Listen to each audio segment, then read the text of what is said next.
El universo que conocemos es una sombra proyectada en el telón del infinito. Antes del primer pensamiento, antes del primer destello de luz en la inmensidad, existía el vacío. Pero no el vacío que el intelecto humano concibe como la ausencia de todo, sino el vacío primordial, la matriz oculta de la que surge la existencia. Lo que es no proviene de lo que no es, dicen los antiguos textos védicos, y sin embargo, lo que es, tampoco puede explicarse sin la nada que lo precedió.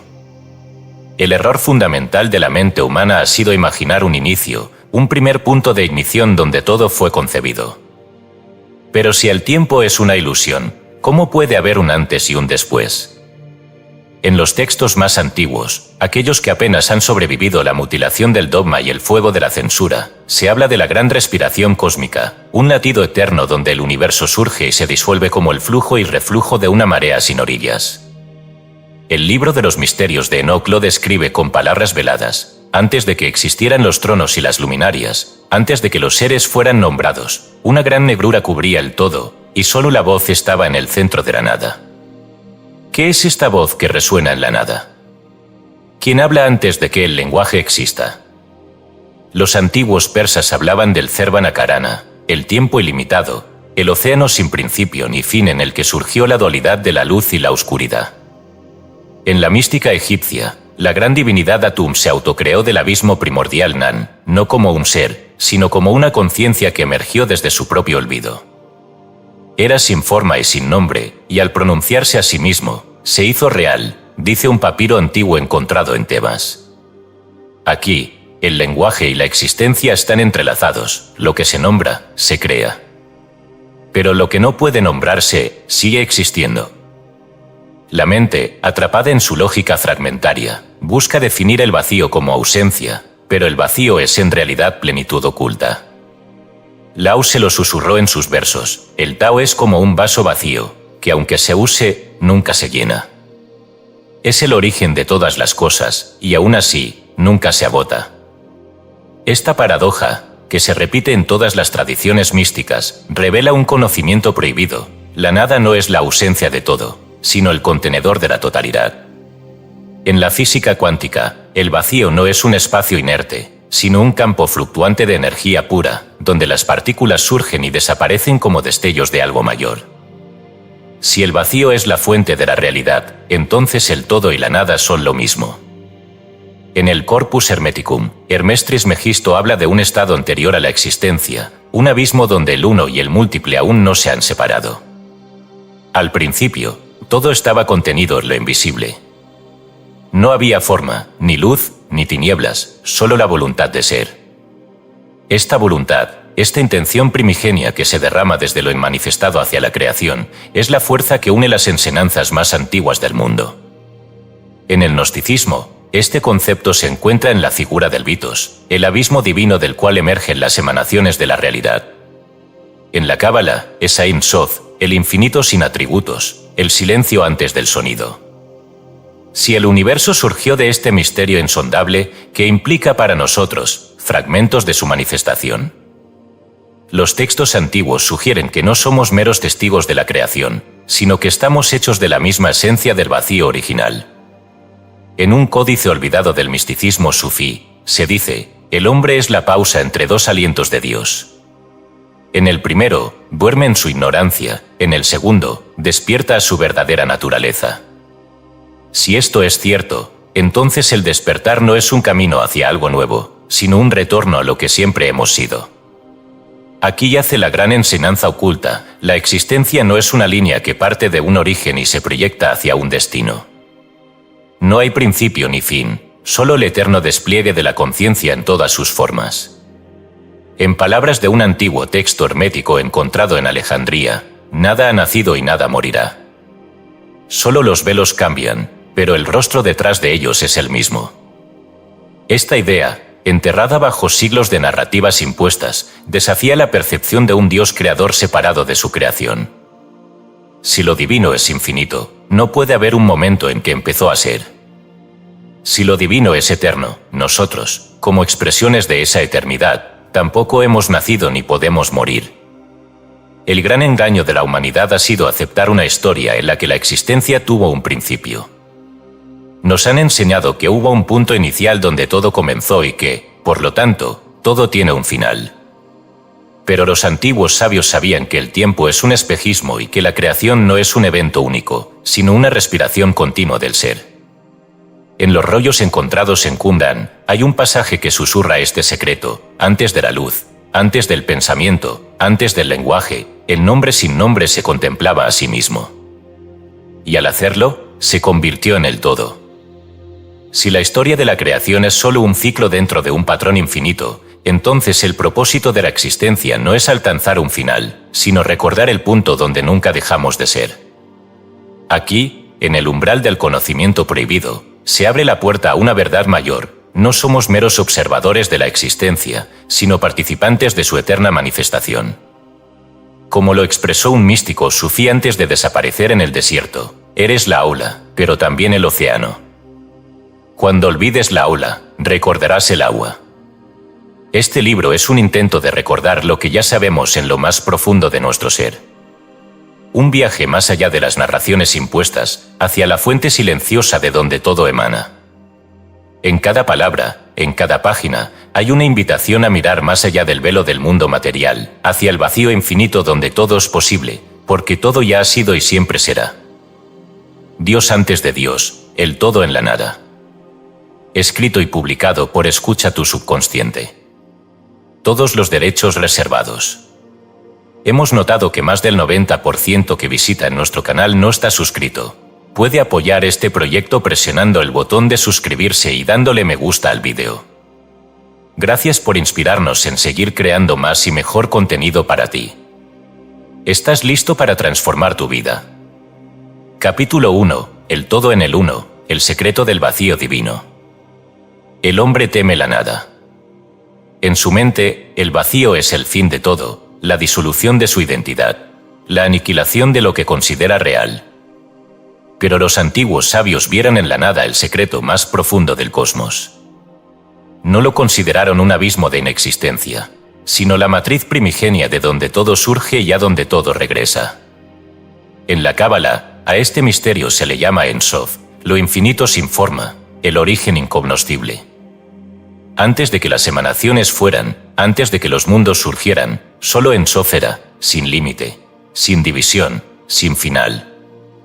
El gnosticismo hablaba del Vitos, el abismo original, un océano de potencial puro, inmanifestado. En el taoísmo, se le conoce como el Tao sin nombre, el principio supremo que fluye a través de todas las cosas, pero nunca es visto. Aquí yace la gran paradoja: la nada no es ausencia, sino plenitud oculta. Para los antiguos iniciados, el vacío no era un estado de inexistencia, sino la única realidad inmutable, la esencia detrás del velo de la percepción. El Tzimtzum, el acto de contracción divina descrito en la Cábala luriánica, revela un enigma sublime. Dios se retiró a sí mismo para hacer espacio para la creación. Pero si Dios es infinito, ¿cómo puede retirarse? Si es omnipresente, ¿cómo puede haber un espacio donde no está? La respuesta desafía toda lógica humana: Dios no se retiró del todo, sino que se ocultó dentro de la aparente separación. Lo visible es solo la manifestación de una realidad más profunda que permanece invisible. Las tradiciones místicas coinciden en un punto fundamental: el universo que percibimos es una proyección, una danza de sombras sobre la pared de una caverna. En el Corpus Hermeticum, Hermes Trismegisto lo expresa con palabras veladas: este mundo no es más que un reflejo de lo que es real. Como en un espejo, vemos las formas, pero no la fuente que las proyecta. La pregunta que surge es inevitable: ¿existe el mundo fuera de la conciencia que lo observa? La física cuántica, en su intento de explicar la naturaleza última de la materia, ha llegado a una conclusión inquietante. Las partículas subatómicas no tienen un estado definido hasta que son observadas. El famoso experimento de la doble rendija demuestra que los electrones existen en múltiples estados, simultáneamente hasta que una conciencia interactúa con ellos. ¿Podría esto significar que la realidad es, en esencia, una creación de la mente cósmica? Si el universo es una proyección de una conciencia original, entonces el tiempo y el espacio no son más que constructos dentro de esa proyección. En el budismo tibetano, Se habla del Dharmakaya, el cuerpo de la verdad absoluta, que no tiene forma, pero que puede manifestarse en cualquier forma. En el Advaita Vedanta se nos dice que todo es Brahman y el mundo es Maya, ilusión. Pero ilusión no significa que no exista, sino que su existencia no es independiente. Es un reflejo de algo más profundo, algo que no puede ser contenido en palabras ni capturado en pensamientos. La mente humana, atrapada en el tiempo, se aferra a la idea de una progresión lineal, un principio, un desarrollo, un final. Pero si el universo es la manifestación de una mente infinita, entonces la noción de un origen y un destino es tan ilusoria como un reflejo en el agua. Nada ha sido creado y nada será destruido, escribieron los antiguos hermetistas. Todo es transformación de una forma a otra, pero la sustancia original permanece. Si este es el caso, si la realidad que habitamos es solo una manifestación temporal de una totalidad inmutable, ¿qué somos nosotros? La clave para comprenderlo se encuentra en el concepto del fractal, la totalidad reflejada en cada una de sus partes. En la geometría sagrada, se nos muestra que cada estructura del universo sigue patrones recurrentes, desde las espirales de las galaxias hasta las ramas de un árbol, desde la disposición de las neuronas hasta la forma del río que desemboca en el océano. La conciencia no es diferente. Si el todo está en el uno, y el uno está en el todo, entonces cada ser humano no es una parte separada de la divinidad, sino una expresión individualizada de ella. Los gnósticos comprendieron esto y lo expresaron de la manera más subversiva posible. Vosotros sois dioses. Salmo 82, 6.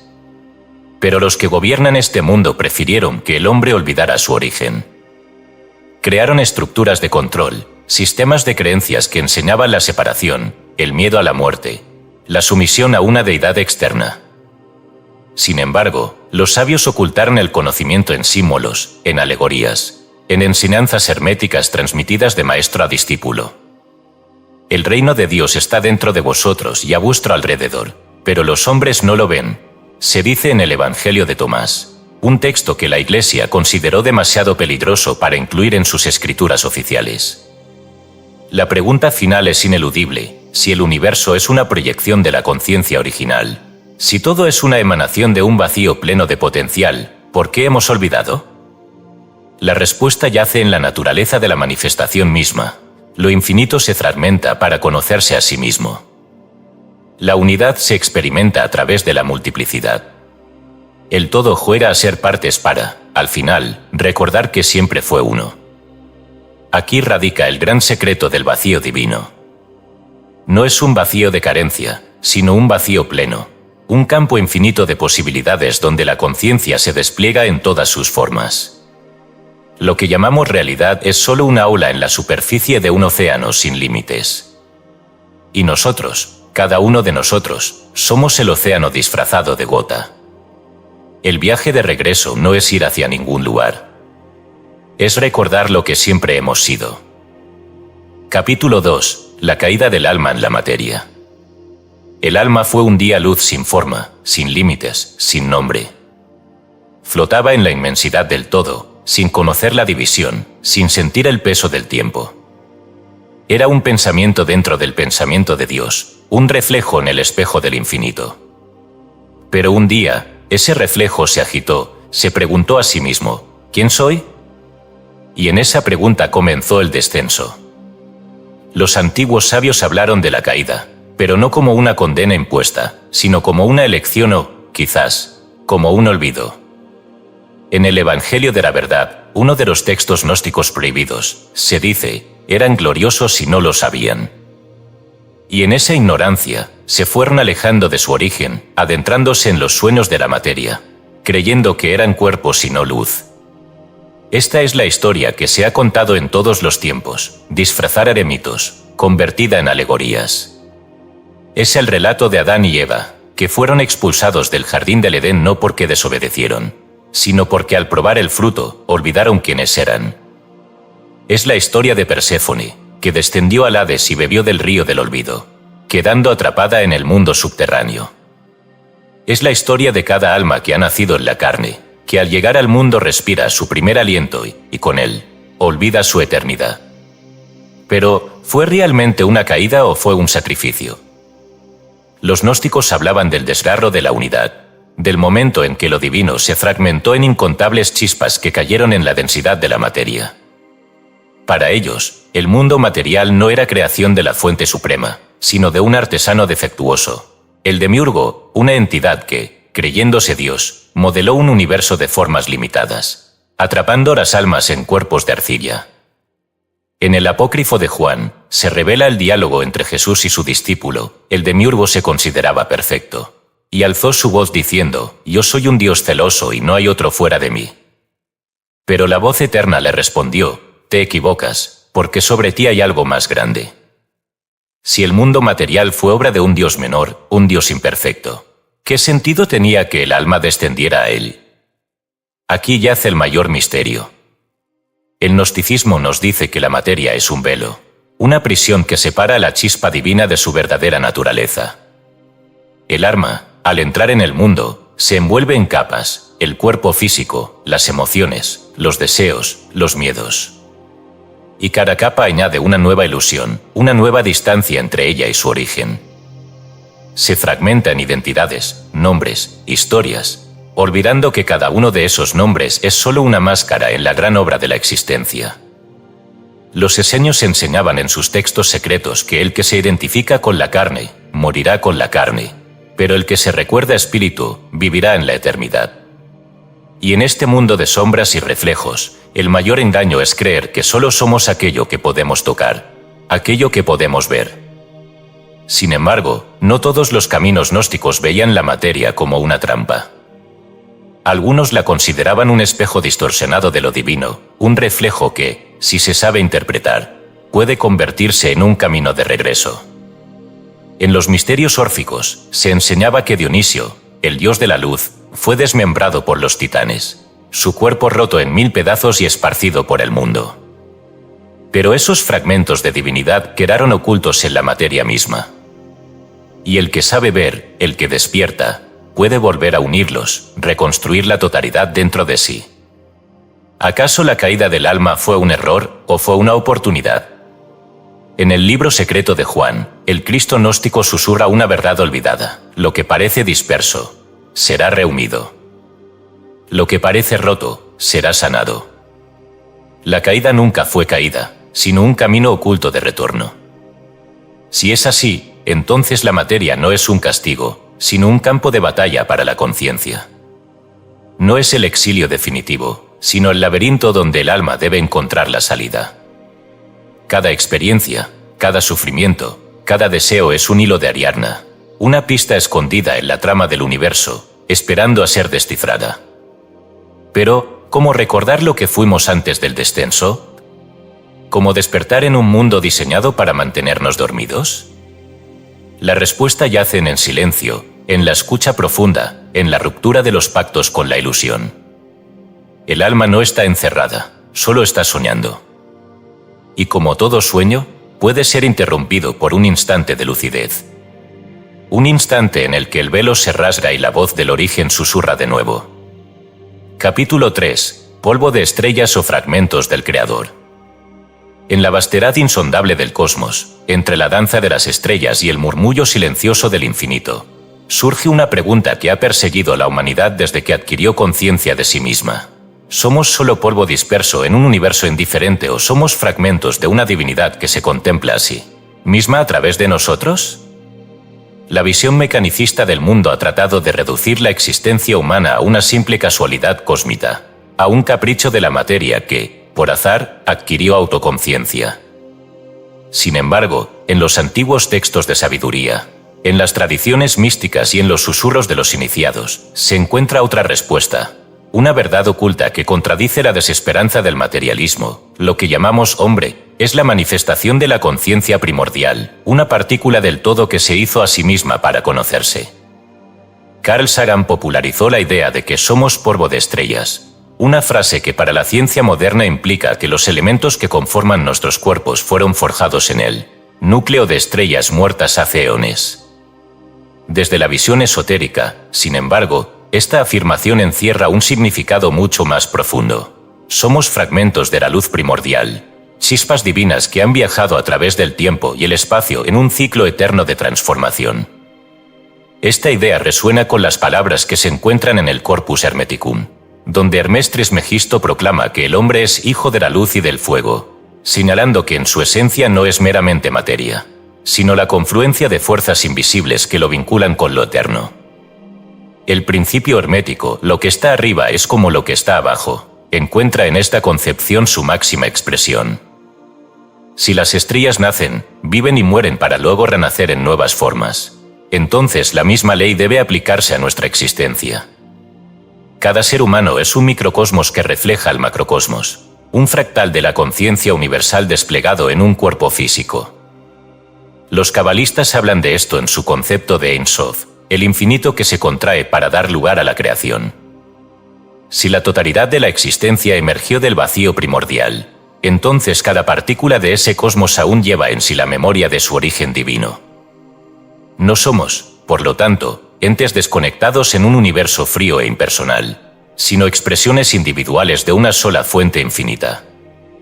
El error fundamental del pensamiento moderno ha sido ver la materia como algo separado de la energía, como si lo visible y lo invisible fueran mundos ajenos entre sí. Sin embargo, las tradiciones místicas siempre han sostenido que la materia es solo un reflejo cristalizado de la conciencia, una vibración de lo divino que se densificó para manifestarse en una forma. En el Zohar, el libro sagrado del misticismo judío, se dice que el ser humano es la combinación de la tierra y la chispa divina, un eco de la frase bíblica que declara que fuimos hechos del polvo de la tierra pero animados por el aliento de Dios. No es casualidad que todas las tradiciones espirituales coincidan en que lo divino habita dentro de cada ser humano y que recordar nuestra naturaleza es la clave para trascender la ilusión de la separación. Si la energía no se crea ni se destruye, sino que solo cambia de forma, entonces lo mismo debe aplicar a la conciencia. Lo que llamamos su muerte no es más que una transformación en el ciclo incesante de la existencia, una mutación de lo visible a lo invisible y de vuelta a lo visible en una espiral sin fin. Para los Vedas, el Atman, el alma individual, es eterno e inmutable, simplemente asumiendo diferentes formas a lo largo de múltiples encarnaciones. En el gnosticismo, esta misma verdad se expresa en la idea de la chispa divina atrapada en el mundo material, esperando recordar su verdadera naturaleza para regresar al origen. El Evangelio de Tomás, uno de los textos más enigmáticos de la tradición gnóstica, declara: «Cuando lleguéis a conoceros a vosotros mismos, entonces seréis conocidos, y comprenderéis que sois hijos del Padre viviente». Esta afirmación apunta directamente a la idea de que el despertar espiritual no es la adquisición de algo nuevo, sino el reconocimiento de lo que siempre ha estado ahí, oculto tras el velo de la ilusión. El conocimiento hermético y cabalístico nos revela que la realidad en la que existimos es una manifestación de leyes invisibles que operan en niveles superiores de la existencia.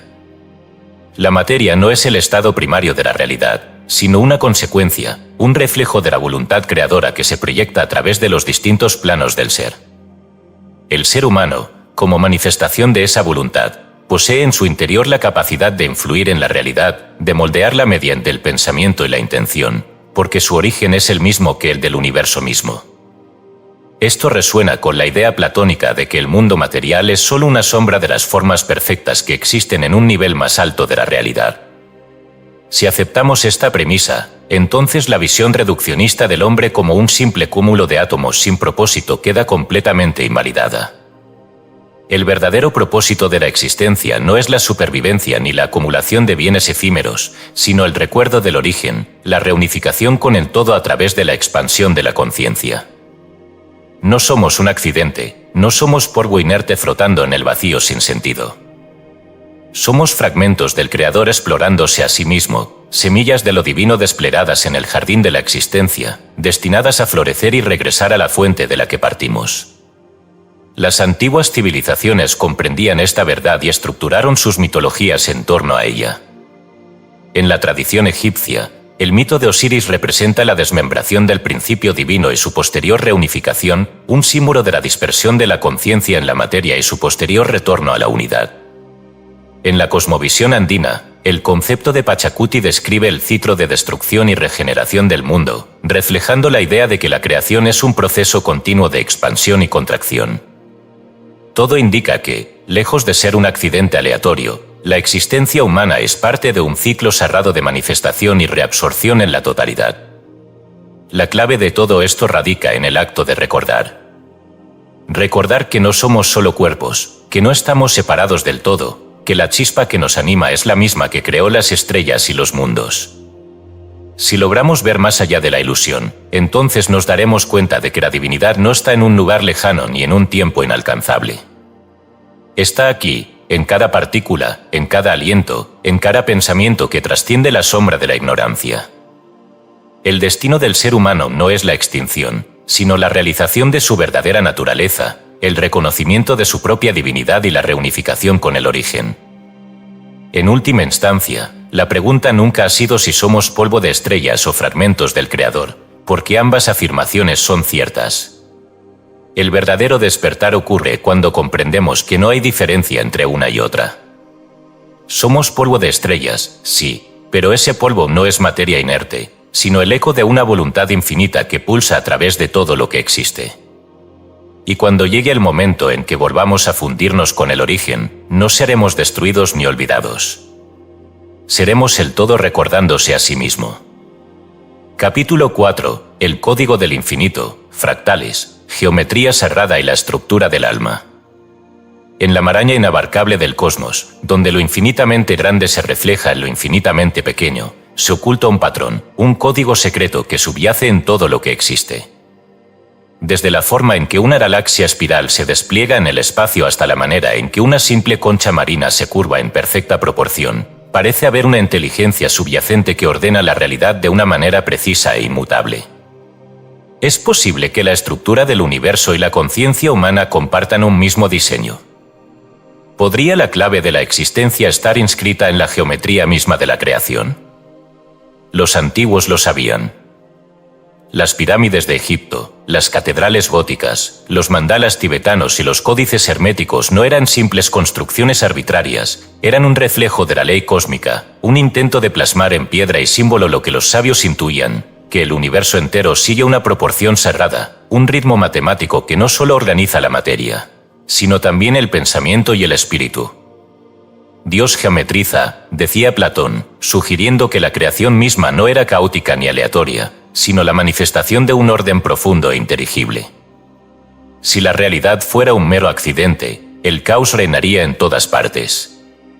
Pero lo que vemos, desde el crecimiento de una hoja hasta la estructura de nuestras células, nos dice lo contrario. El mundo parece ser la proyección de un principio invisible que se repite en todas las escalas, como si la existencia misma fuera un fractal, una imagen infinita reflejándose a sí misma en distintos niveles de complejidad.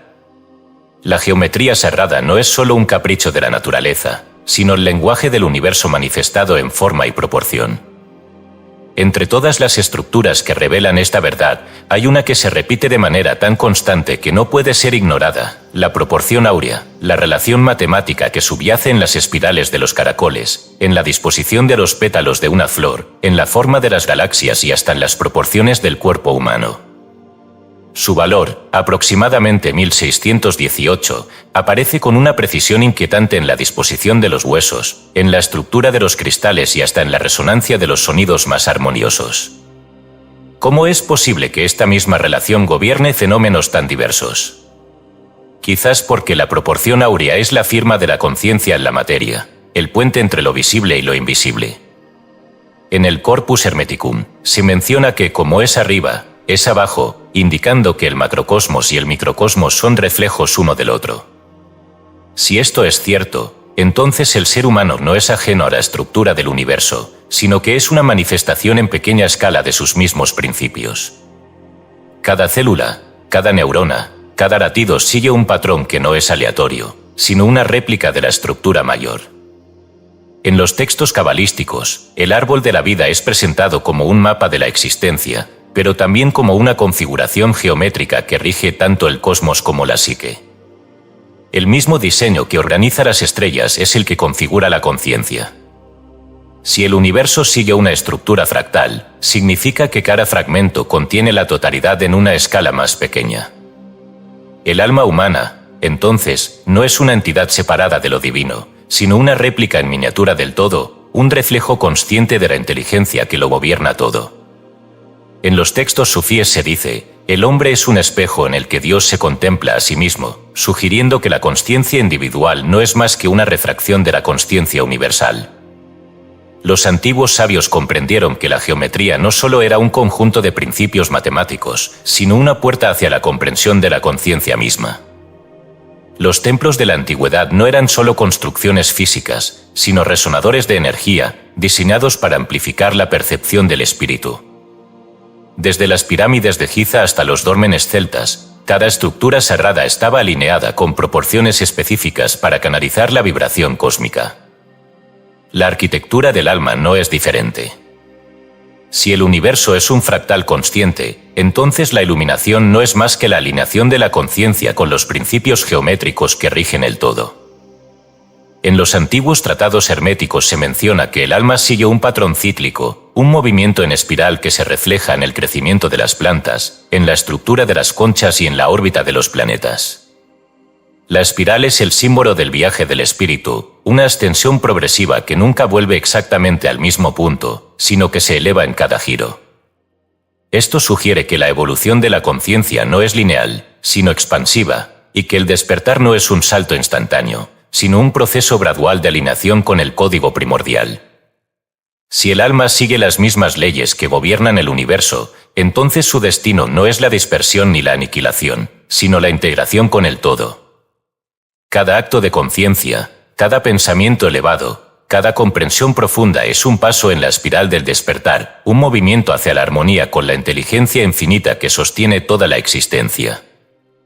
Los sabios de la antigüedad nos dejaron símbolos y claves ocultas para recordar esta verdad. El famoso ojo que todo lo ve, la flor de la vida, el cubo de Metatrón, no son simples ornamentos esotéricos, sino mapas codificados de la estructura de la conciencia. Son pistas que nos invitan a ver más allá de la ilusión de la separación, a reconocer que cada forma, cada patrón, cada estructura en el universo es una expresión del mismo principio. Si comprendemos esto, entonces el destino humano deja de ser un misterio. No estamos aquí para vagar sin propósito, ni para perdernos en la confusión de la materia. Estamos aquí para recordar, para decodificar el lenguaje oculto de la realidad y alinearnos con la inteligencia que lo gobierna todo. Como decía un antiguo texto sufí, el universo es un libro sagrado, y quien sepa leerlo verá la verdad en cada estrella, en cada piedra, en cada respiro. Si logramos ver la geometría de la existencia, si comprendemos el código que subyace en todas las cosas, entonces entenderemos que nunca hemos estado separados del todo. Somos patrones dentro del patrón, fragmentos de una misma sinfonía cósmica que se expresa en múltiples escalas. Y cuando nuestra conciencia se alinee con este conocimiento, la dualidad desaparecerá y la verdad se revelará. Todo es uno, y el uno es todo. Capítulo 5. El tiempo es una ilusión, lo que existía antes de la creación. Desde la aurora del pensamiento humano, la mente ha estado atrapada en la idea del tiempo. Nacimiento y muerte, pasado y futuro, el incesante fluir de los días que se desvanecen como arena entre los dedos. Nos han enseñado que todo tiene un principio y un final, que hay una línea que separa el antes del después. Pero, ¿y si todo esto fuera solo una construcción, una ilusión impuesta sobre la conciencia?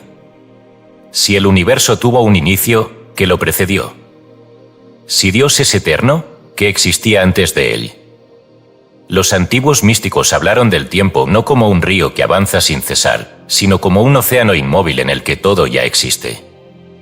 En los textos védicos, se menciona el akasa como un espacio atemporal donde todas las cosas han ocurrido, ocurren y ocurrirán simultáneamente. No es una mera metáfora, sino una verdad que rompe la percepción humana de la realidad. Lo que llamamos pasado y futuro son solo diferentes aspectos de una misma totalidad, diferentes ángulos de una única y vasta eternidad. En la tradición sufí se dice que el instante en que fuiste creado y el instante en que mueras son el mismo instante, pues todo está contenido dentro de una conciencia infinita. No hay una sucesión de eventos, sino una única manifestación que cambia de forma dependiendo de cómo se le observa. Podría ser que el tiempo solo exista dentro de la mente humana y que fuera de ella todo permanezca en una inmóvil eternidad. La idea de que el tiempo es una ilusión no es nueva, aunque la humanidad ha tratado de ignorarla. En el taoísmo se enseña que el presente es lo único real, pues el pasado ya no existe y el futuro nunca llegará. Y, sin embargo, vivimos atrapados en una narrativa lineal, creyendo que avanzamos en una dirección cuando, en realidad, nunca hemos salido del mismo punto. Los antiguos cabalistas describieron que antes de la creación existía el Ein Sof, un estado de infinito sin forma, donde no había ni luz ni oscuridad, ni movimiento ni reposo. Si no existía un antes, entonces no había sucesión de eventos. Lo que llamamos comienzo es solo el punto en el que la mente limitada decide fijarse. La creación no fue un acontecimiento que ocurrió en el pasado, sigue ocurriendo en este mismo instante. ¿Por qué entonces percibimos el tiempo como algo que avanza? La respuesta está en la programación de la mente. Desde que nacemos, se nos enseña a dividir nuestra existencia en ayer, hoy y mañana, a medir la duración de los eventos, a creer que la vida es un trayecto que se mueve en una sola dirección. Pero esta percepción es una construcción, un velo que nos impide ver la realidad última.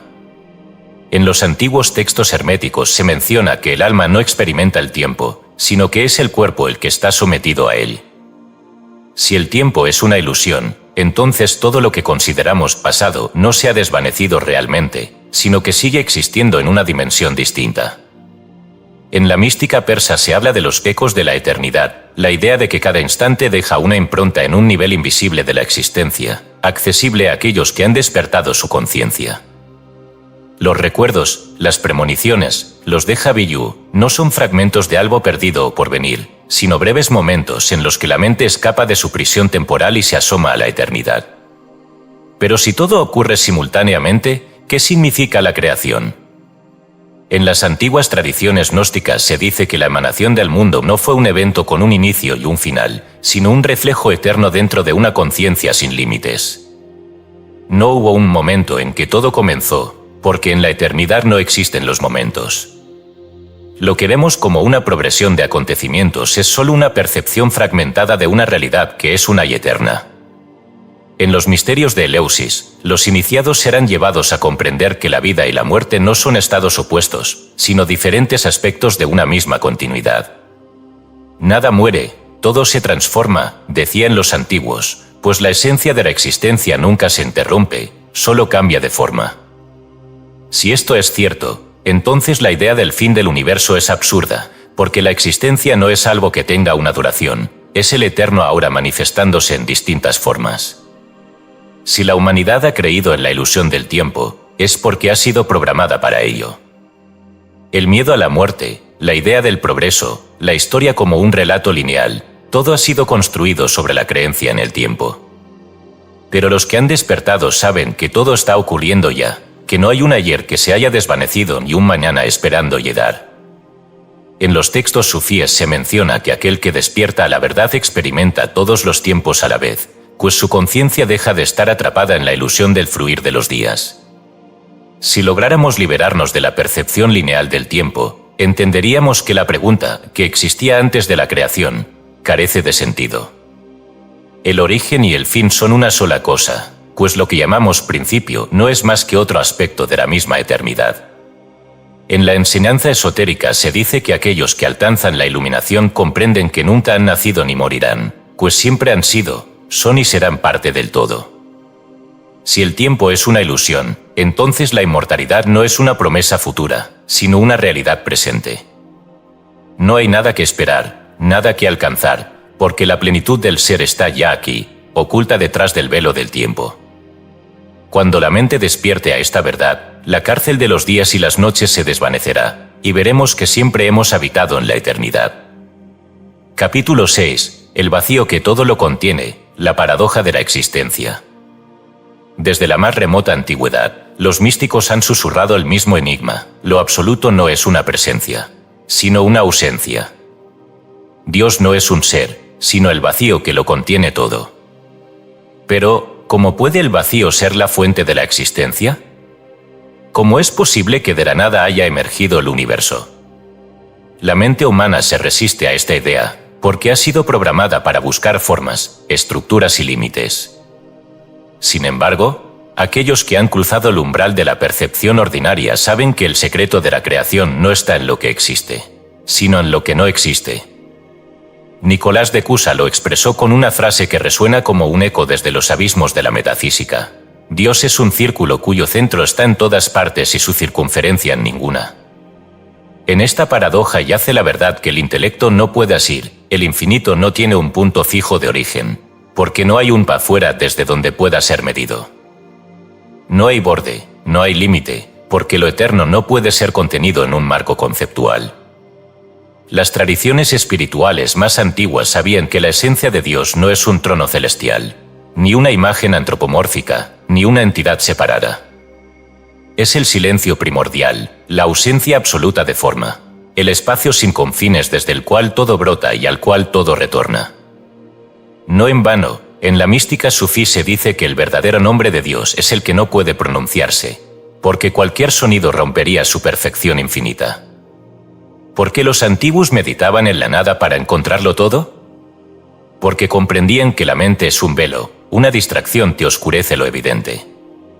El Zen enseña que solo cuando la mente está completamente vacía puede reflejar la verdad como un espejo sin distorsión.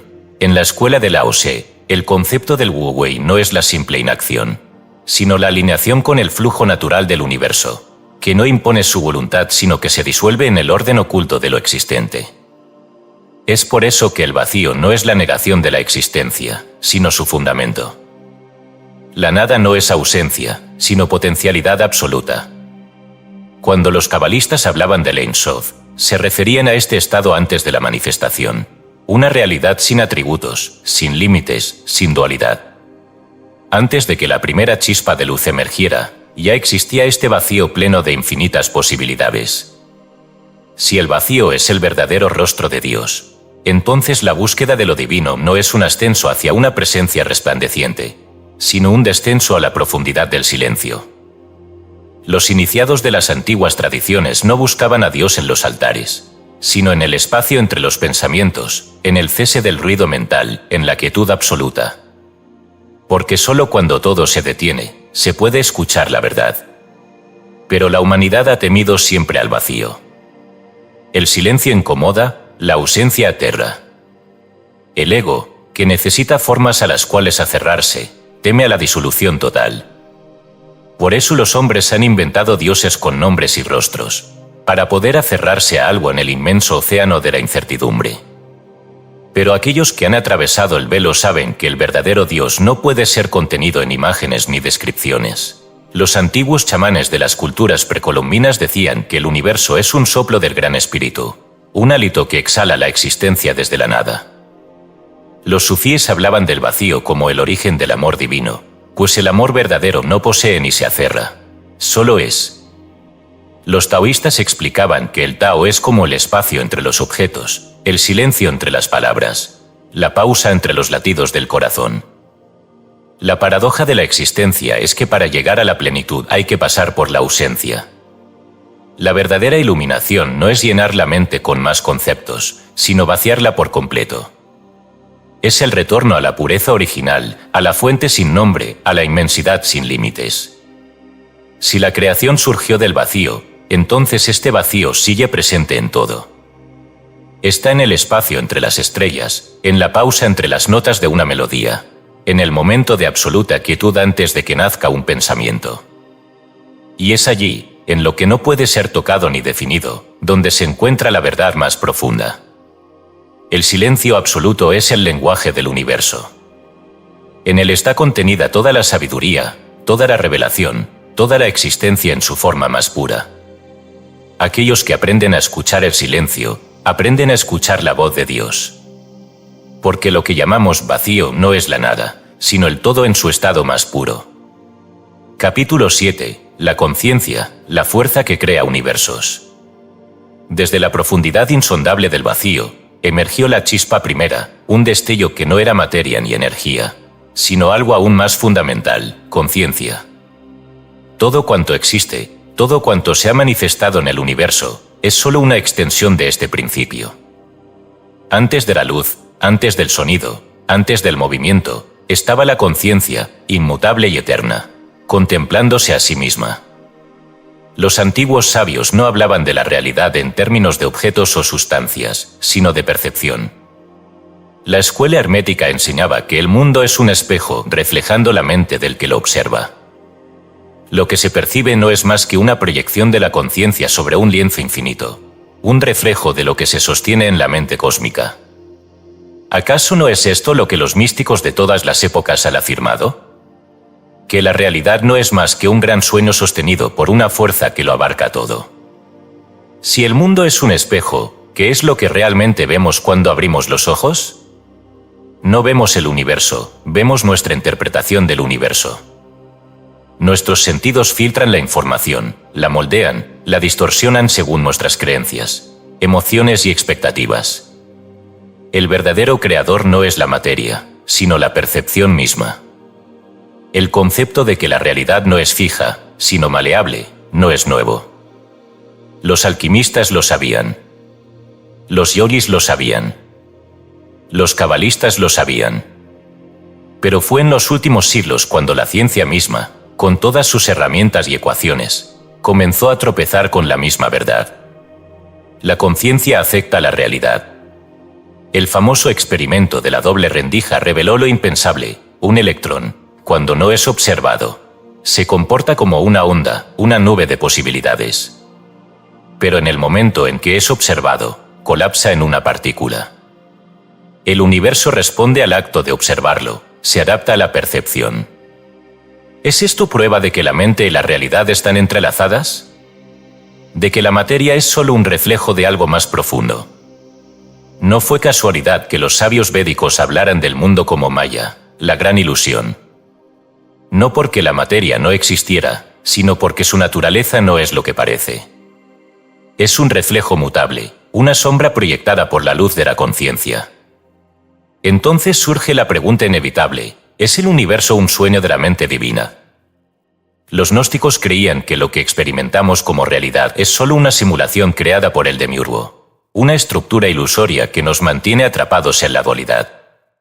Pero si esto es cierto, ¿dónde queda nuestra conciencia? ¿Somos prisioneros de esta ilusión o somos los arquitectos de su estructura? Para responder a esto, debemos mirar más allá de lo evidente.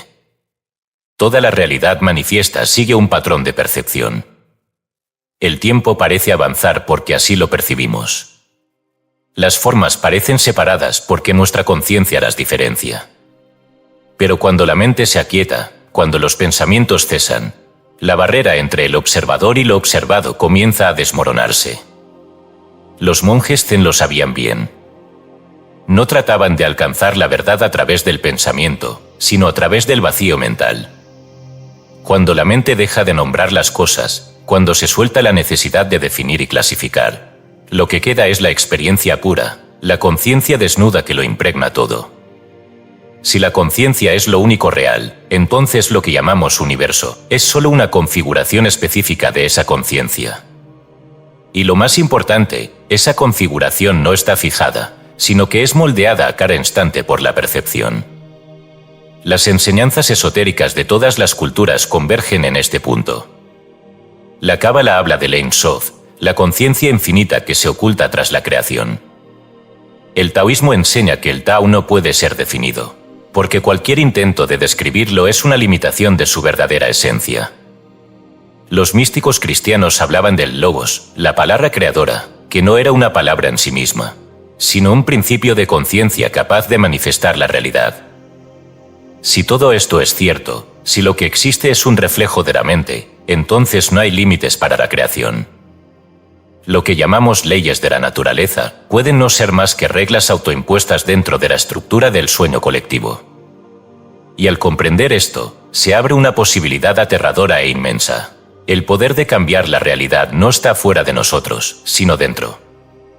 Los maestros espirituales de todas las épocas han insistido en lo mismo. Cambia tu percepción y cambiarás el mundo. Pero la mente común, condicionada por la ilusión de la fijeza, teme aceptar este poder. Porque si la realidad es una proyección de la conciencia, entonces somos responsables de lo que experimentamos.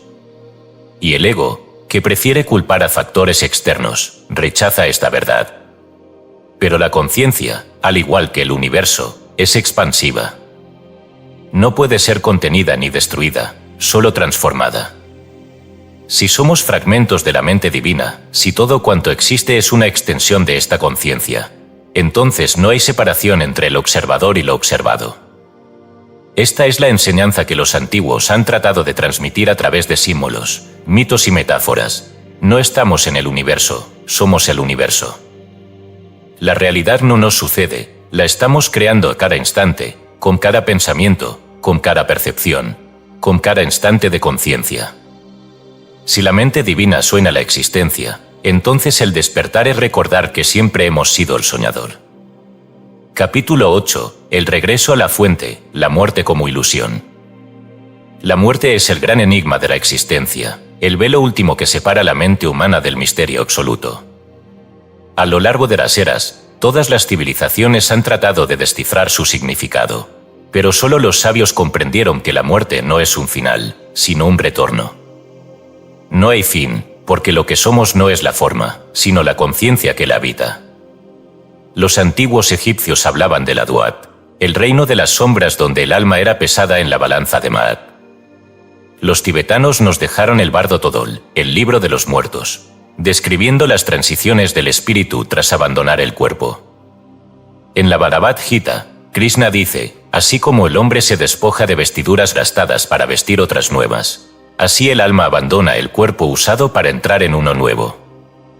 Sin embargo, más allá de todos los mitos y religiones, la pregunta persiste, ¿qué es la muerte realmente? ¿Es el fin de la conciencia o solo una transición? La paradoja de la existencia radica en que lo que llamamos vida es un estado transitorio dentro de algo mucho más vasto. Lo que muere es la identidad, el yo ilusorio que se ha construido a partir de la experiencia terrenal. Pero la conciencia, la esencia que observa y percibe, nunca desaparece. Desde el instante en que nacemos, se nos inculca la idea de que somos una entidad separada del todo.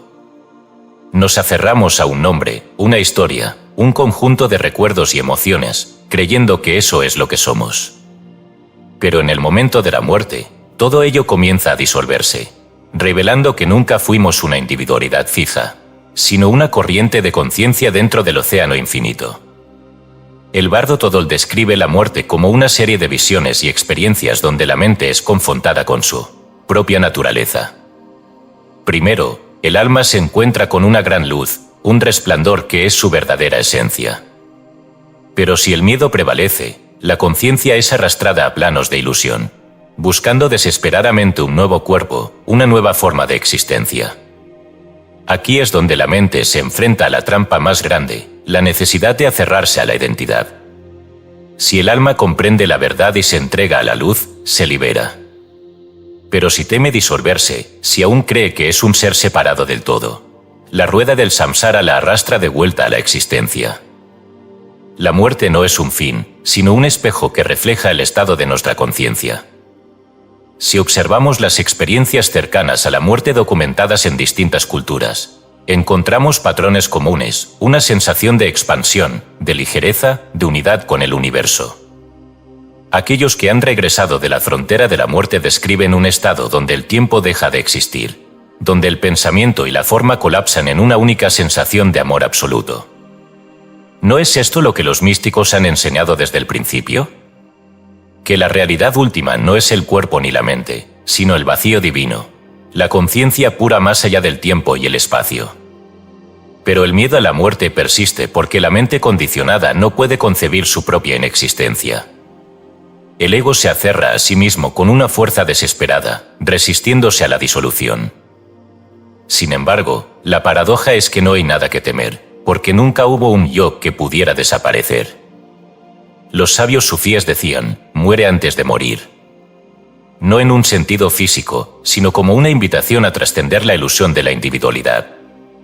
Aquellos que han experimentado la muerte del ego en vida no temen su llegada, porque han comprendido que la existencia es solo una proyección de algo mucho mayor. Si la muerte es solo una transición, entonces, ¿qué es lo que realmente sucede en el momento final? Los textos esotéricos hablan de un proceso de desintegración progresiva. Primero, el cuerpo físico se apaga, dejando atrás sus sensaciones. Luego, la mente comienza a disolverse, soltando sus pensamientos y recuerdos. Finalmente, el ego, la última barrera entre el individuo y el todo, se desvanece en la vastedad de la conciencia infinita. Para el ojo mundano, esto parece aterrador. Pero para el despierto, es el regreso a casa. Si el universo es un sueño de la mente divina, entonces la muerte es simplemente el instante en que despertamos del sueño individual para fundirnos nuevamente en el soñador. No hay separación, no hay pérdida, solo una transición de una forma de existencia a otra. Por eso los grandes místicos meditaban en la muerte. No para desearla, sino para comprenderla. Para trascender el miedo, para recordar que la conciencia no puede ser destruida, solo transformada.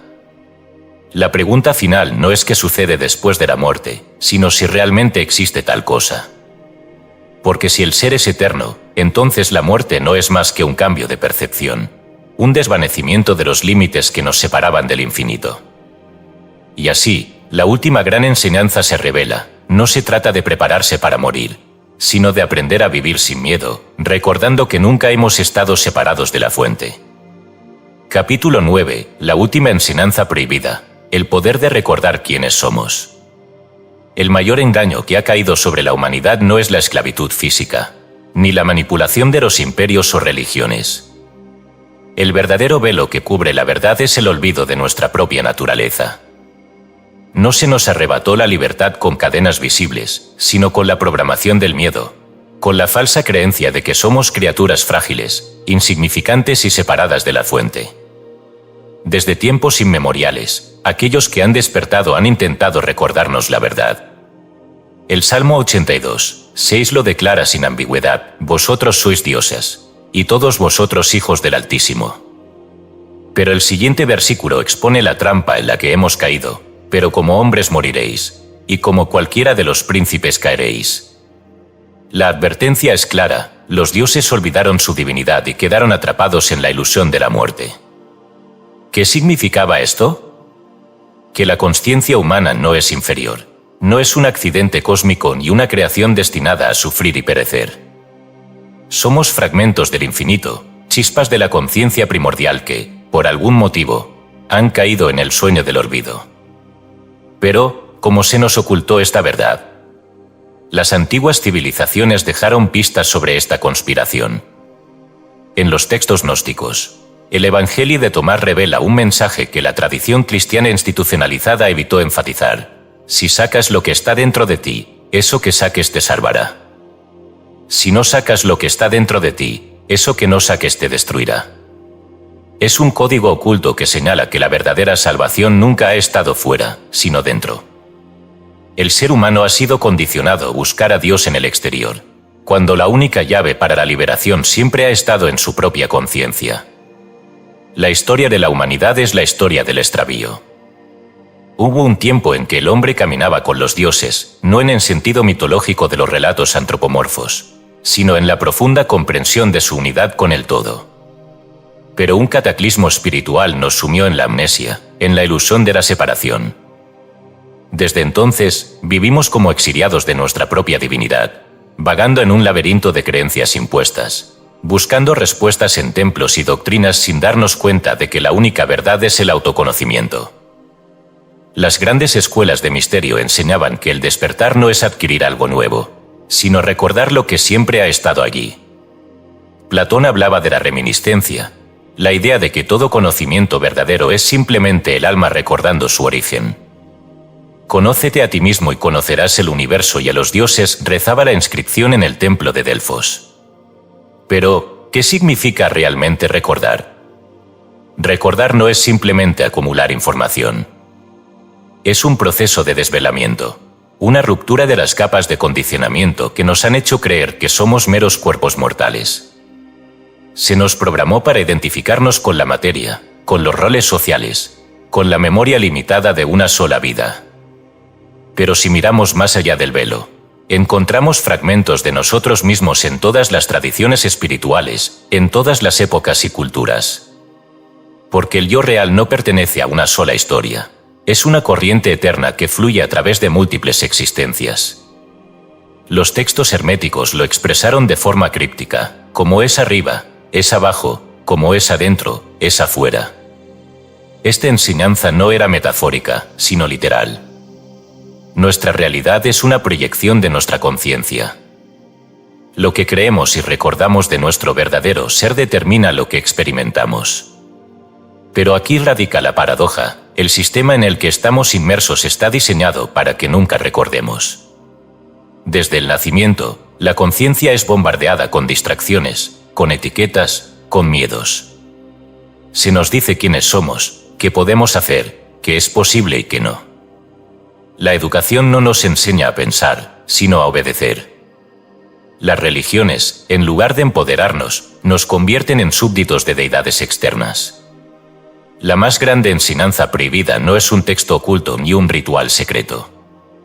Es la verdad que siempre ha estado dentro de nosotros, pero que hemos sido programados para ignorar. El proceso de recordar es, en esencia, un retorno. Un viaje de regreso a nuestro estado original de conciencia. Pero, ¿cómo recuperar la memoria perdida del alma? Las tradiciones místicas han dejado pistas sobre los métodos para despertar. La meditación profunda, el silencio, la contemplación del vacío. El taoísmo enseñaba que en la quietud se revela la totalidad, que solo cuando la mente cesa su incesante parloteo, la verdad emerge. El cuestionamiento radical de la realidad. El Advaita Vedanta invita a preguntar quién soy yo, no como un ejercicio filosófico, sino como un método para desmantelar las falsas identificaciones del ego. Los sueños lúcidos, los estados de conciencia alterados. Las culturas chamánicas comprendían que la vigilia ordinaria es solo un nivel de percepción, pero que hay otros planos en los que el alma puede recordar. Pero, sobre todo, el despertar comienza con un simple reconocimiento, el darse cuenta de que lo que buscamos nunca ha estado afuera. Aquellos que han alcanzado la realización espiritual siempre han descrito la misma experiencia, un momento en el que toda la ilusión se disuelve y solo queda el saber.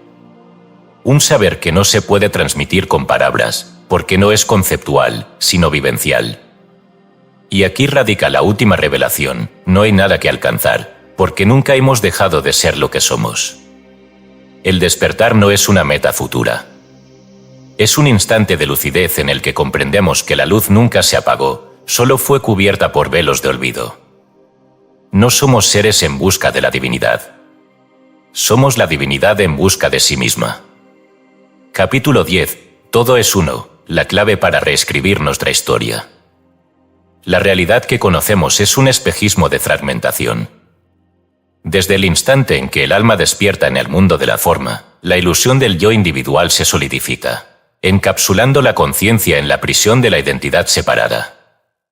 El mayor engaño jamás concebido no fue el destierro del paraíso, ni la pérdida de la inmortalidad, sino la idea de que existimos como entidades individuales, desconectadas del todo.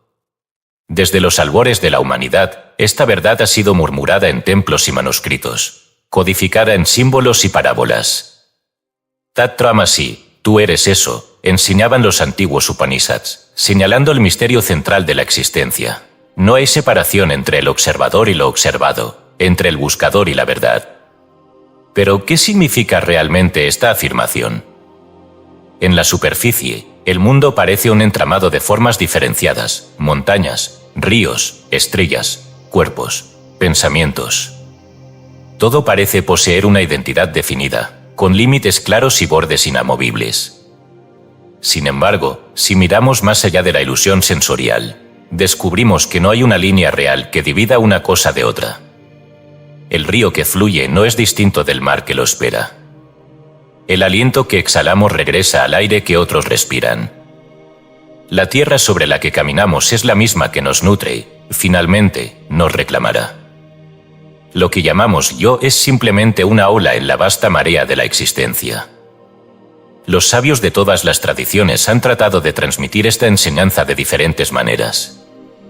En los textos herméticos, encontramos la revelación de que el todo es mente, indicando que la realidad misma es una emanación de la conciencia. El Buda enseñó que el yo es una ilusión, un juego transitorio de elementos interdependientes que se disuelven como un espejismo cuando se comprende la verdad. Pero si todo es uno, ¿por qué experimentamos la dualidad? La clave de este misterio yace en la desaparición del yo. La única barrera que impide ver la unidad fundamental es la creencia en una identidad separada. Desde el momento en que decimos yo, creamos una frontera ilusoria que nos aparta del resto del universo. La mente construye la idea del individuo como un punto distinto del océano de la existencia, y esta creencia se refuerza con cada experiencia, cada memoria, cada miedo. Sin embargo, si el yo desaparece, la verdad se revela en su plenitud. No se trata de un aniquilamiento, como temen las mentes condicionadas por la lógica del ego. No es la disolución en la nada, sino la expansión en el todo. La aula no deja de existir cuando se funde con el océano, simplemente deja de creerse separada. En la tradición sufí, Rumi escribió: no eres una gota en el océano. Eres el océano entero en una gota. Este es el secreto que ha sido transmitido de generación en generación, oculto bajo capas de metáforas y velado por la confusión del pensamiento ordinario. No somos entidades individuales que intentan conectar con lo divino. Somos lo divino experimentándose a sí mismo a través de infinitas formas. Pero si esta es la verdad, ¿cómo podemos salir de la ilusión y volver a la unidad? El viaje de retorno no es una travesía externa, sino una inversión de la mirada. En lugar de buscar la verdad en el exterior, es necesario desmontar la estructura interna que sostiene la ilusión del yo. Las enseñanzas de los místicos han ofrecido caminos diversos para lograrlo. La meditación profunda, el silencio absoluto, la contemplación sin juicio. Estas prácticas no intentan alcanzar un estado especial, sino más bien desmantelar las construcciones mentales que nos separan de la realidad. La entrega total, el abandono del control. El ego sobrevive porque insiste en resistirse a lo que es. Cuando el individuo deja de luchar, la verdad emerge sin esfuerzo. El cuestionamiento radical de la identidad. Ramana Maharshi enseñaba que si uno se pregunta de manera honesta ¿quién soy yo?, sin aceptar respuestas convencionales, la mente se desmorona y solo queda el conocimiento puro. Pero el mayor obstáculo en este proceso no es la falta de información ni la ausencia de voluntad. El verdadero reto es que el yo teme su propia desaparición. La mente condicionada percibe la unidad como una amenaza. Nos aferramos a la identidad porque creemos que sin ella dejaremos de existir. Pero esta es una ilusión dentro de la ilusión. El yo que teme desaparecer nunca ha sido real. Aquí reside la última enseñanza. No hay nada que temer, porque no hay nada que perder. Cuando el ego se desvanece, no quedamos en la oscuridad, sino en la más absoluta plenitud. El fin del viaje es el principio de la realidad. Y en ese instante de revelación, el círculo se cierra. Nos damos cuenta de que nunca fuimos seres separados buscando a Dios. Siempre fuimos Dios buscándose a sí mismo. Capítulo 11. El alma y la multidimensionalidad, vidas paralelas y el eterno aura. El tiempo es una ilusión tejida por la mente para sostener la experiencia de la continuidad. Nos enseñaron que la existencia es lineal, que el pasado es inmutable, que el presente es un instante efímero y que el futuro es incierto. Sin embargo, ¿y si todo estuviera ocurriendo al mismo tiempo? Desde los antiguos místicos hasta las investigaciones más osadas de la conciencia, la idea de que el alma no solo reencarna en diferentes cuerpos, sino que experimenta múltiples vidas simultáneamente, ha sido susurrada en los rincones más ocultos del conocimiento. No estamos avanzando de una vida a otra, sino explorando la totalidad del ser en diferentes manifestaciones al mismo tiempo. La pregunta es inevitable. ¿Somos realmente la misma alma regresando a la existencia en distintos momentos o estamos desplegados en múltiples realidades a la vez? Las tradiciones orientales nos dejaron la idea de la reencarnación como un viaje cíclico en el que el alma aprende, evoluciona y regresa. Pero esta explicación, aunque profunda, sigue atrapada en la linealidad del tiempo. Si el alma es eterna y existe fuera del tiempo, entonces no se mueve de una vida a otra, sino que habita en todas sus vidas a la vez. Los místicos sufíes decían que el universo es un reflejo de un único instante sagrado que se expande en infinitos espejos. Cada uno de nosotros es una proyección de la misma luz divina, experimentando múltiples realidades en distintos planos de existencia. Algunas de las más avanzadas corrientes del pensamiento esotérico han explorado la posibilidad de que vivimos múltiples versiones de nosotros mismos en diferentes dimensiones. El misticismo cabalístico sostiene que el alma posee diferentes niveles de manifestación y que cada uno de ellos existe en realidades paralelas. En textos antiguos se habla de la nasama, la chispa superior del alma, que permanece conectada a la totalidad mientras fragmentos de su luz descienden a diferentes formas de experiencia. Pero esta idea no es exclusiva de la tradición hebraica. En el budismo tántrico se sostiene que todas las cosas existen en su totalidad en un solo momento. Las enseñanzas Dzogchen sostienen que la iluminación no es un punto de llegada, sino el reconocimiento de que ya estamos en el estado perfecto de unidad, pero lo experimentamos en fragmentos debido a la ilusión del tiempo. Si todo ocurre simultáneamente, es posible acceder a todas nuestras vidas a la vez. Desde tiempos antiguos, los relatos de chamanes, místicos y aquellos que han alcanzado estados elevados de conciencia han hablado de experiencias en las que el tiempo desaparece por completo. No solo ven sus vidas pasadas, sino que acceden a momentos de su existencia en otras realidades. Seres que se encuentran con versiones de sí mismos en otros mundos, que recuerden eventos que aún no han sucedido o que experimentan fragmentos de una vida futura. En el misticismo Vedanta, este conocimiento se encuentra en la noción de la casa, el éter o registro eterno donde todas las experiencias, pensamientos y acontecimientos están inscritos más allá del tiempo. Acceder a la casa no es recordar el pasado, sino entrar en el campo donde todo existe al mismo tiempo. En tradiciones occidentales, los alquimistas y filósofos herméticos hablaron del espíritu universal, un campo de conciencia en el cual todas las posibilidades existen en potencia y pueden ser percibidas si la mente alcanza el estado adecuado. La pregunta entonces es, si todas nuestras vidas ya están ocurriendo, ¿por qué no somos conscientes de ellas? La respuesta yace en la programación de la percepción. La mente ha sido condicionada para interpretar la realidad como una secuencia lineal, separando el pasado, el presente y el futuro. Pero esta limitación es solo una ilusión perceptiva. Aquellos que han experimentado desdoblamientos, viajes astrales o estados expandidos de conciencia narran experiencias donde el tiempo pierde su estructura y se encuentran simultáneamente en múltiples lugares. No porque estén viajando, sino porque en realidad nunca han estado limitados a un solo punto de existencia. Pero si todo ocurre al mismo tiempo, ¿qué sentido tiene la evolución espiritual? Aquí es donde la mente racional se enfrenta a su última barrera. El alma no está viajando en una línea de progreso, sino explorando diferentes perspectivas de su propio ser.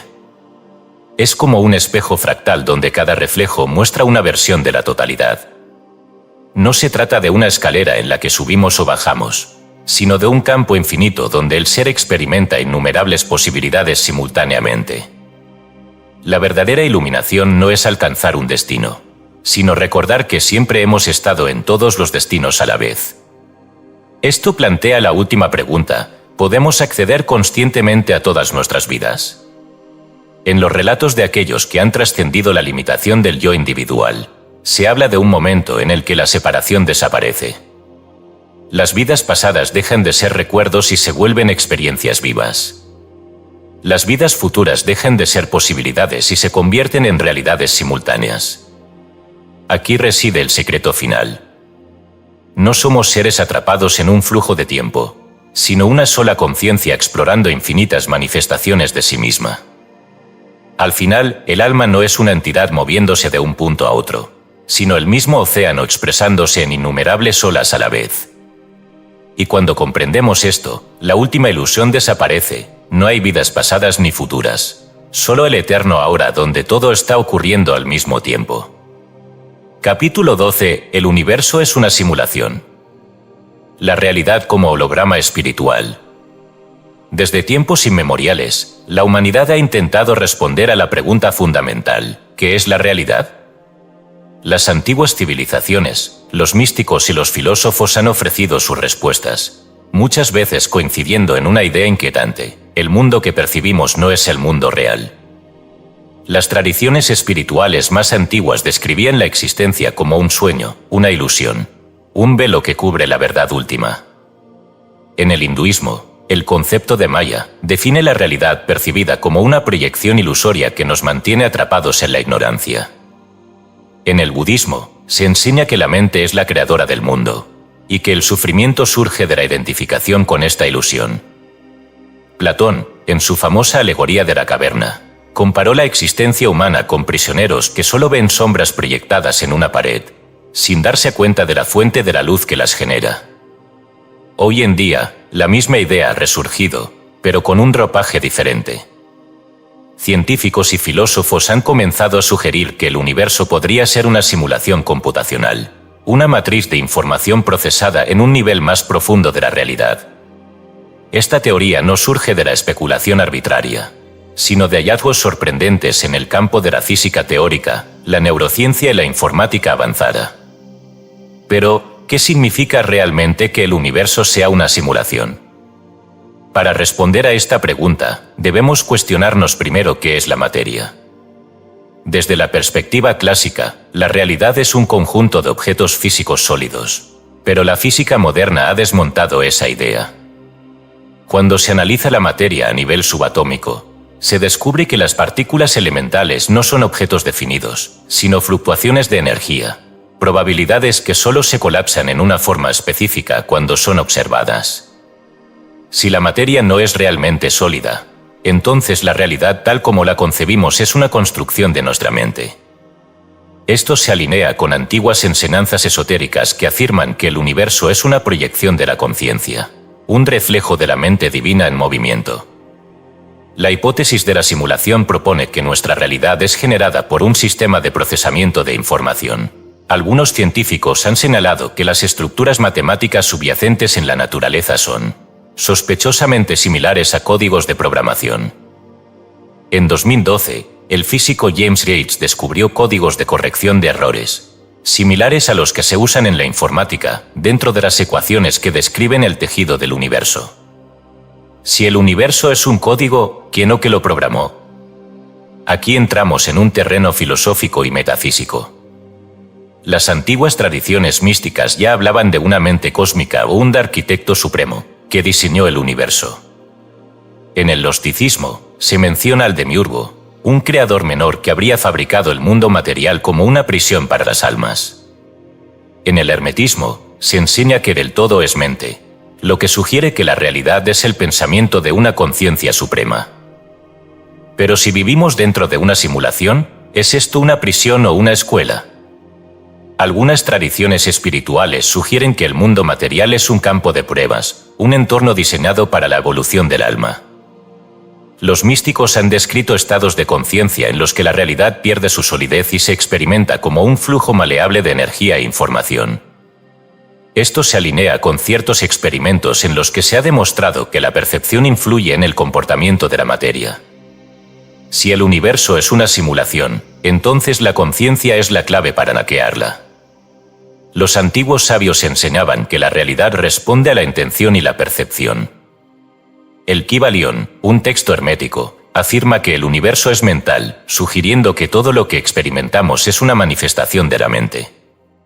Si esto es cierto, significa que la realidad no es fija, sino que puede ser moldeada por la conciencia. Pero, ¿cómo despertar dentro de la simulación? La respuesta parece estar en el autoconocimiento. Los chamanes, yogis y místicos han desarrollado técnicas para alterar su percepción de la realidad, logrando estados en los que las leyes del mundo físico parecen colapsar. En estos estados, el tiempo deja de ser lineal, el espacio pierde su solidez y la conciencia se fusiona con una totalidad mayor. Esto nos lleva a la última pregunta: si podemos despertar dentro de la simulación, ¿qué hay fuera de ella? Los textos místicos más antiguos han sugerido que no existe una afuera en el sentido convencional, porque la realidad última es el campo infinito de la conciencia. No hay un programador externo observándonos desde otro plano, porque nosotros mismos somos el observador y el observado a la vez. El misterio de la existencia, entonces, no es quien creó la simulación, sino quien la está experimentando. Y cuando nos hacemos esa pregunta con la suficiente profundidad, descubrimos que la respuesta siempre estuvo en nuestro interior. Capítulo 13. Los constructores del tiempo, dioses, arcontes y la manipulación de la realidad. El tiempo, ese río invisible que nos arrastra sin tregua, parece ser la única certeza incuestionable de la existencia. Desde el nacimiento, la mente humana es programada para percibirlo como una fuerza lineal, inevitable, un flujo unidireccional que va del pasado hacia el futuro, encerrándonos en la prisión de la causalidad. Pero ¿y si esta percepción del tiempo no fuera más que un constructo impuesto? ¿Y si su estructura no fuera una ley del universo, sino una invención, una arquitectura diseñada para mantener la conciencia atrapada en un ciclo sin fin? En el laberinto de los antiguos textos esotéricos y las doctrinas más prohibidas, se encuentra una idea perturbadora. El tiempo no es un fenómeno natural, sino una imposición creada por entidades cuya existencia se ha mantenido oculta a la humanidad. Seres que operan en las sombras de la realidad, moldeando nuestra percepción, asegurándose de que nunca recordemos la verdad de nuestro origen. Los mitos más antiguos susurran el mismo enigma. Hubo un momento en que el tiempo no existía, cuando la conciencia era un todo indivisible, libre de la segmentación del pasado y el futuro. No había separación entre lo que fue y lo que será, sino una eternidad sin fragmentos, donde todo ocurría simultáneamente en una danza infinita de potenciales manifestándose al unísono. Pero en algún punto de la creación, la armonía fue quebrada. Surgieron los arquitectos del tiempo, entidades que intervinieron en la estructura del cosmos, estableciendo ciclos de nacimiento y muerte, eras y catástrofes, cadenas de eventos encadenadas por la ilusión de la secuencia. Estos constructores del tiempo son mencionados en distintas tradiciones bajo nombres diversos, aunque su propósito siempre parece ser el mismo: mantener a la conciencia atrapada dentro de un sistema de reglas que impida su retorno a la eternidad. En los relatos gnósticos se habla de los arcontes, aquellos que gobiernan el mundo de la materia y establecen los límites de la percepción humana. En los mitos sumerios, los dioses que impusieron el tiempo fueron los Anunnaki, entidades que dictaron los ritmos de la existencia y sellaron la separación entre lo divino y lo humano.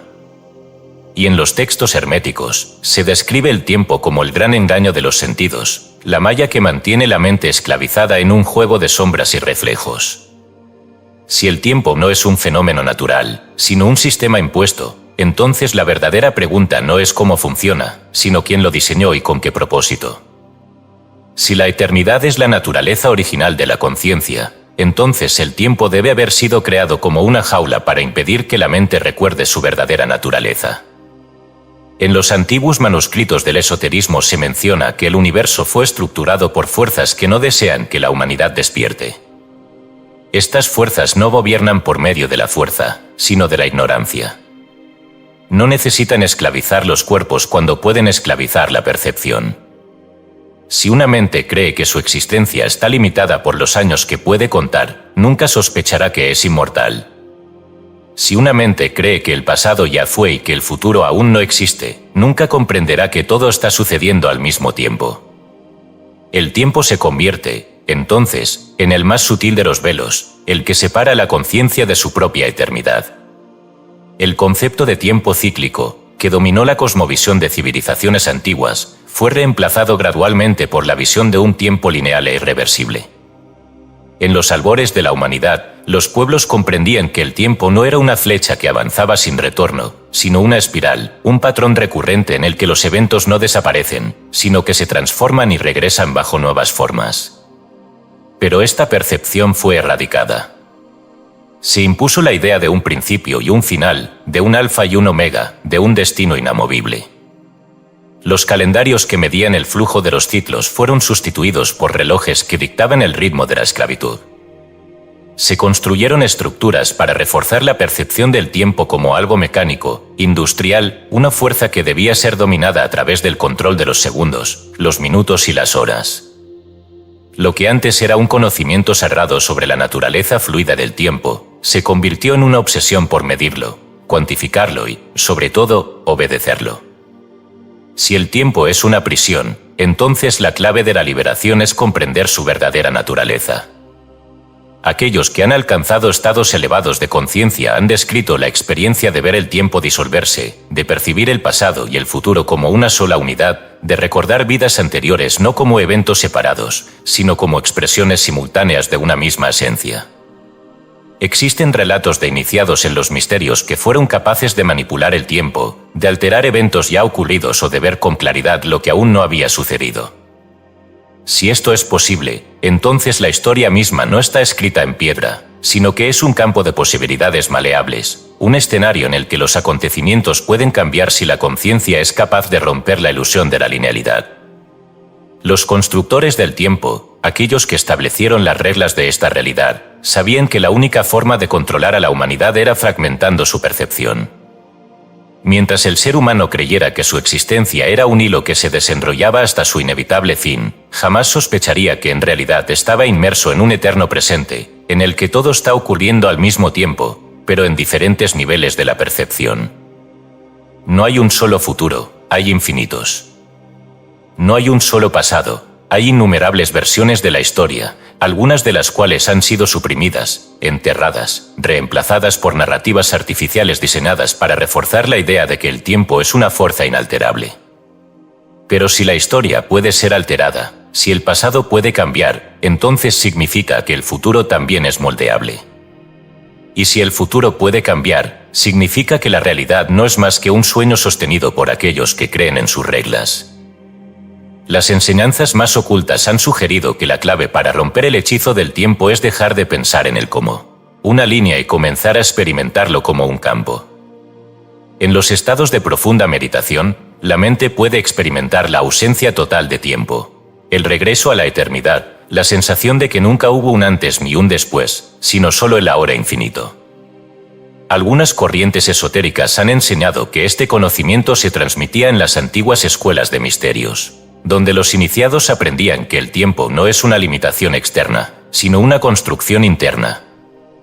Quienes lograban comprenderlo podían ver el futuro, alterar eventos pasados, e incluso, según algunos relatos, trascender la muerte misma. Si el tiempo es solo un programa, entonces debe haber una forma de reescribirlo.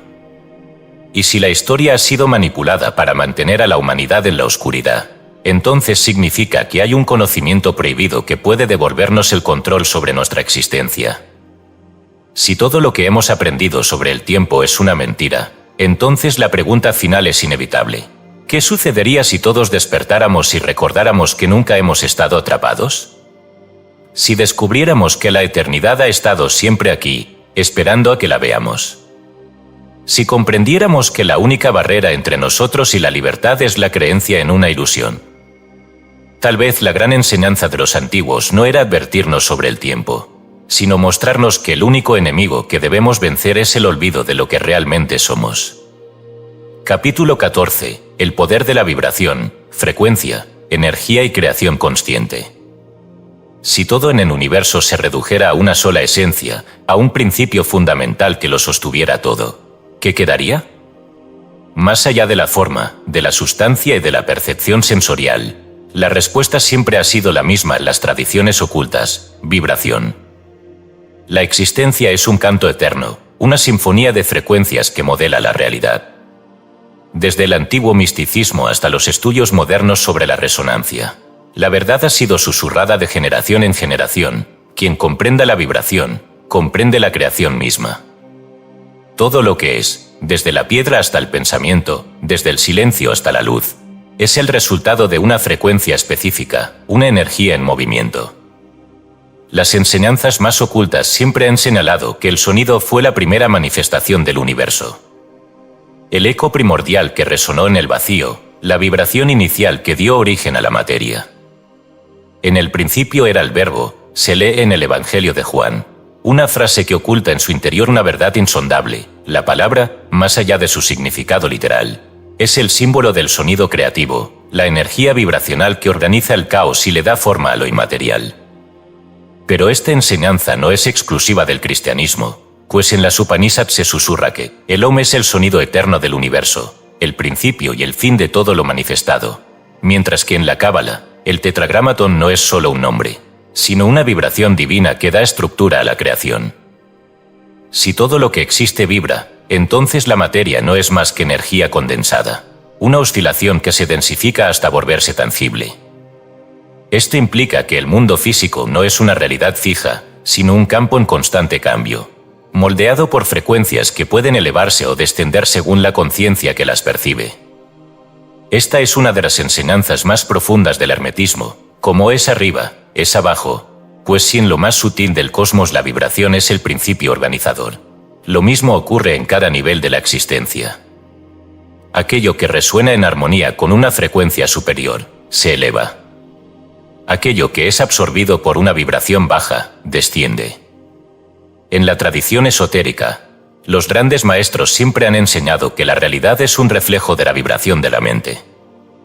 El mundo es un espejo, dicen los antiguos textos herméticos, y esto no es una metáfora poética, sino una verdad profunda. El universo responde a la frecuencia que emitimos, atrayendo a nuestra existencia aquello que está en resonancia con nuestra vibración interna. Si los pensamientos son bajos, pesados, dominados por el miedo o la desesperanza, la realidad se ajusta a esa densidad, reflejando un mundo hostil, lleno de obstáculos y dificultades.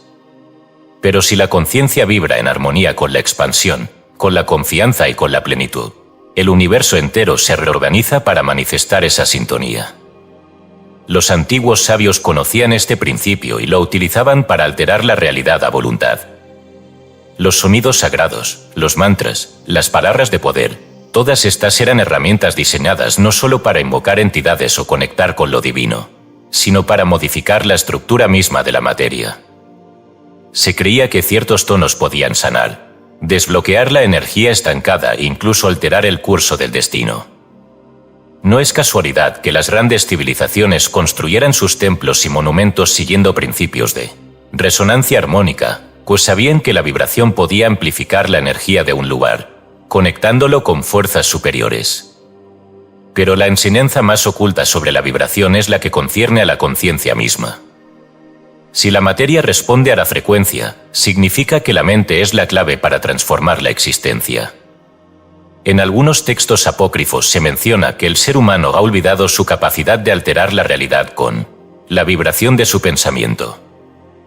Los ecos de esta verdad pueden encontrarse en numerosas tradiciones místicas. En el hinduismo, se dice que Brahman es la vibración primordial que sostiene el cosmos. En el budismo tántrico, se enseña que la recitación de mantras es capaz de abrir portales a estados de conciencia superiores. Y en los escritos gnósticos, se menciona que el verdadero conocimiento del logos permite a la conciencia recuperar su poder creador. Si todo en el universo responde a la frecuencia, la pregunta final es inevitable. ¿Es posible cambiar nuestra realidad simplemente alterando nuestra vibración? Los antiguos respondían a esto con un conocimiento que fue perseguido y suprimido a lo largo de la historia. La clave no está en la acción, sino en la alineación de la mente con una frecuencia superior. No se trata de cambiar el mundo con la fuerza, sino de elevar la conciencia hasta un punto en el que el mundo responda de manera natural a ese estado. Quienes han logrado esta maestría han sido llamados iluminados, santos, chamanes, alquimistas, porque comprendieron el secreto. La vibración es el poder absoluto, la llave de la creación. Pero esta verdad es peligrosa para aquellos que desean mantener a la humanidad en un estado de baja frecuencia. La sociedad moderna, con su ruido incesante, sus distracciones constantes y su obsesión por la materialidad, ha sido diseñada para mantener la vibración de la conciencia en un nivel lo suficientemente denso como para impedir el despertar. Se nos ha enseñado a temer al silencio, a desconfiar de la introspección, a vivir en un estado de agitación perpetua que bloquea nuestra conexión con la fuente vibratoria del universo. Sin embargo, la enseñanza nunca se ha perdido del todo. Aquellos que han experimentado estados de profunda meditación, aquellos que han sentido la energía fluir a través de sus cuerpos en momentos de expansión, han vislumbrado la verdad. El mundo no es sólido, la materia no es fija. La realidad es un océano de vibraciones que responde a la conciencia que la observa. Y quien comprenda esto, quien aprenda a sintonizar su frecuencia con la armonía del cosmos, no solo podrá transformar su propia existencia, sino que podrá convertirse en un canal de creación consciente, un puente entre la vibración original y la manifestación en el mundo físico. En última instancia, La vibración no es solo un fenómeno físico, ni siquiera un concepto metafísico. Es el principio fundamental de la existencia, la estructura invisible que da forma a todo lo que es. La gran enseñanza esotérica siempre ha sido la misma: eleva tu vibración y elevarás tu realidad. Quien comprenda esto, comprenderá el universo mismo. Y quizás, al hacerlo, descubrirá que el poder de la creación siempre ha estado en sus propias manos. Capítulo 15. El punto de no retorno, la fusión con la conciencia universal. En algún punto del sendero espiritual, el viaje del buscador se convierte en algo más que una indagación intelectual, más que una acumulación de conocimientos o una disciplina interna. Llega un instante en el que las preguntas se disuelven, las estructuras de pensamiento colapsan y la identidad que se ha construido a lo largo de incontables experiencias comienza a desvanecerse como un sueño que se diluye con la luz del amanecer. Este instante es el umbral del punto de no retorno, el momento en el que el alma deja de identificarse con la ilusión de la individualidad y se fusiona completamente con la conciencia universal. No hay regreso posible, porque lo que se descubre en este estado trasciende toda idea de ser o no ser, de existencia o no existencia.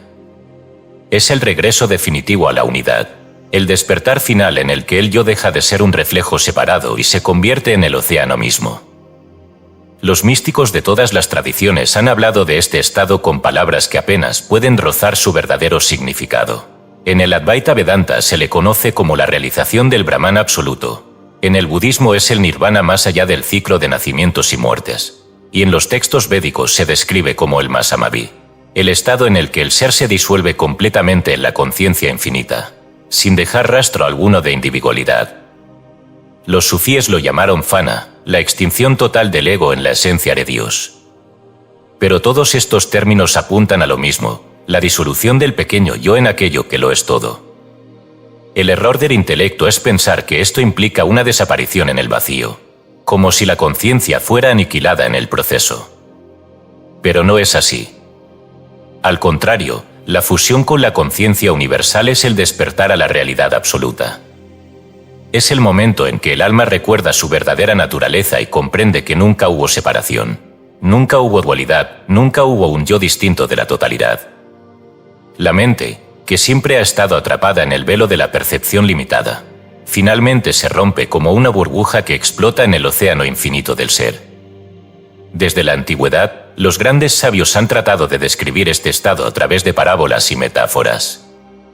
Aquello que no tiene nombre, aquello que lo es todo, decían los gnósticos al referirse al principio supremo.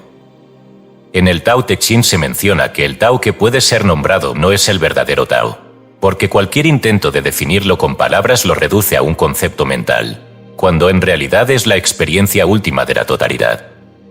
Es el fuego eterno que arde en el interior de todo ser, pero que solo puede ser percibido cuando se abandona la ilusión de que hay algo que alcanzar, algo que aprender o algo que lograr. Para el ego, este punto representa la muerte final, la disolución de su control sobre la percepción. Por ello, quienes se acercan a este umbral sienten un terror indescriptible, pues el yo teme su propia extinción. Pero para la conciencia despierta, este instante es el clímax de toda la existencia, el momento en el que se deja de percibir el universo desde la limitación de un punto de vista individual y se ve todo desde la perspectiva del todo. No hay distancia entre el observador y lo observado. No hay distinción entre el que experimenta y la experiencia misma. La conciencia universal no es algo externo a lo que se accede, es lo que siempre ha sido, lo que siempre será. Las descripciones más sublimes de este estado han sido dadas por quienes han cruzado este umbral y han regresado, para intentar explicarlo. Algunos lo describen como una luz infinita que lo abarca todo, otros como una paz absoluta en la que no hay movimiento, ni deseo, ni necesidad. Algunos hablan de una unidad indescriptible en la que todas las cosas son comprendidas en un solo instante, en un solo punto, sin distancia ni tiempo. Y hay quienes simplemente dicen que no hay palabras para describirlo, porque el lenguaje es una prisión demasiado estrecha para contener la vastedad de lo absoluto. Lo más paradójico es que esta fusión con la conciencia universal no es un destino lejano, ni algo que deba alcanzarse en un futuro distante.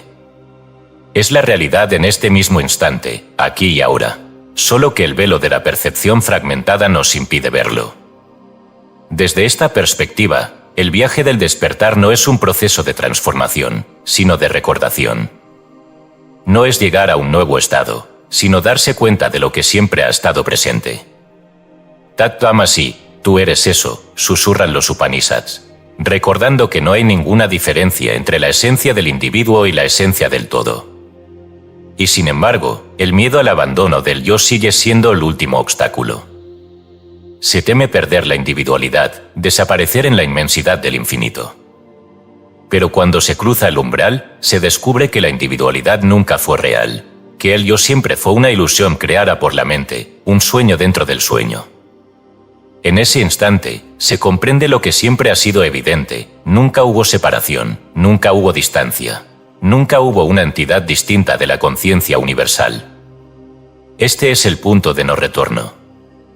Una vez que la mente comprende su verdadera naturaleza, no puede volver a creer en la ilusión de la separación. Todo cambia. La percepción del mundo, del tiempo, de la vida y la muerte se transforma completamente. Ya no hay miedo, ya no hay búsqueda, ya no hay duda. Solo queda la presencia pura, el ser absoluto, la conciencia eterna que lo abarca todo. Y entonces, el buscador deja de buscar. Se convierte en el testigo silencioso, en la chispa indivisible de la totalidad. Y en ese instante, sin palabras, sin pensamientos, sin conceptos, comprende la última verdad: yo soy.